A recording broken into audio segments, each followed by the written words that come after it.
বিশ্বাত্মার এই বিবিধ প্রকাশ অনাদি। অতএব আমরা যাহা কিছু দেখি বা অনুভব করি সবই সাকার ও নিরাকারের মিলনে সংগঠিত। এই অনুভূতি স্বামীজির জীবন ও শিব ভাবনাকে বিশেষ প্রাণিত করে।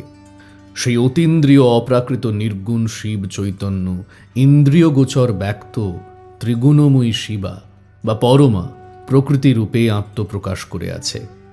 অব্যক্ত নিরাকার ব্রহ্ম বা শিব এবং ব্যক্ত সাকার জগৎ বা শক্তিময়ী প্রকৃতি এক।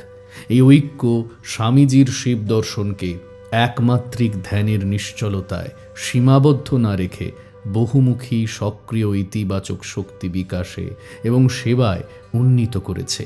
এ প্রসঙ্গে স্বামীজির রামেশ্বর শিব মন্দিরে প্রদত্ত বক্তৃতা স্মরণীয়।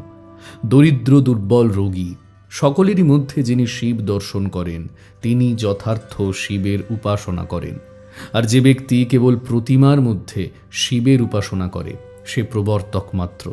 যে ব্যক্তি কেবল মন্দিরেই শিব দর্শন করে সে ব্যক্তি অপেক্ষা যে জাতি ধর্ম নির্বিশেষে একটিমাত্র দরিদ্রকেও শিব বোধে সেবা করে তাহার প্রতি শিব অধিকতর প্রসন্ন হন।